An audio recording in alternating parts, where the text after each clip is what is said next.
ఒత్తిడి, ఆందోళన, ఓవర్ థింకింగ్తో ఇబ్బంది పడుతున్నారా? ఈ 5-5-5 టెక్నిక్ ట్రై చేయండి. క్రష్తోనో, గర్ల్ఫ్రెండ్తోనో లేదా పార్ట్నర్తోనో కొన్నిసార్లు సరదాగా టెక్స్ట్ చేస్తుంటారు. మెసేజ్ చేసేటప్పుడు వాటిని టైప్ చేసే దగ్గర్నుంచి ఏ ఎమోజీలు పెట్టాలి, వేటిని పంపిస్తే అవతలివారు ఇంప్రెస్ అవుతారు వంటి ఆలోచనలు మొదలవుతాయి. ఈ క్రమంలో మెసేజ్ టైప్ చేయడం, వెంటనే డిలీట్ చేయడం, కొన్నిసార్లు రీఫ్రేజ్ చేయడం ఇలా అతిగా ఆలోచిస్తారు. ఈ అతి ఆలోచన క్రమంగా ఒత్తిడి, ఆందోళనకు దారితీస్తుంది. మరి దీని నుంచి తేరుకోవడమెలా? ఆలోచనల సుడిగుండంలోంచి క్షణాల్లో బయటపడటానికి 5-5-5 అనే ఓ చిన్న టెక్నిక్ ఉంది. ఇప్పుడు వైరల్ అవుతున్న ఈ టెక్నిక్ గురించి తెలుసుకుందాం. ఈ 5-5-5 టెక్నిక్ పూర్తిగా మెంటల్ ఫిట్నెస్కి సంబంధించినది.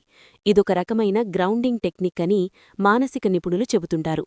ముఖ్యంగా ఆందోళనతో నిండిన లేదా బాధ కలిగించే ఆలోచనలను తగ్గించడం, ఓవర్ థింకింగ్ని అధిగమించడానికి హెల్ప్ చేస్తుంది. ఇందుకోసం చేయాల్సిందల్లా ఓ ప్రశ్న వేసుకోవడమే. రాబోయే 5 నిమిషాలు, 5 రోజులు లేదా 5 ఏళ్లలో నాకు ముఖ్యమా అని ప్రశ్నించుకోవాలి. అంతే. ఈ టెక్నిక్ మనసుకు కొంత స్వాంతన ఇస్తుంది. సమయం గురించి ఆలోచించే విధానాన్ని మార్చుకున్నప్పుడు మన మెదడు భావోద్వేగం నుంచి లాజికల్ థింకింగ్కి మారతాయి. చిన్న సమస్యలను కూడా పెద్దగా చూపించే ఓవర్ థింకింగ్ 5 రోజుల్లో ముఖ్యమా అని ప్రశ్నించుకోవడం వల్ల మనస్సుని తిరిగి ట్రాక్లోకి తెస్తుంది. మణిపాల్ హాస్పిటల్లో కన్సల్టెంట్ సైకియాట్రీగా పనిచేస్తున్న డాక్టర్ భవ్య కె బైరీ దీనిపై స్పష్టంగా ఇండియా టుడేతో వివరించారు. మీరు క్షణంలో మాత్రమే పెద్దగా అనిపించే చిన్న విషయంపై దృష్టి పెడుతున్నారంటే అది అతిగా ఆలోచించడమే. సమస్య ఏదైనా దాని గురించి ఓ 5 నిమిషాలపాటు వాయిదా వేసి చూడాలి.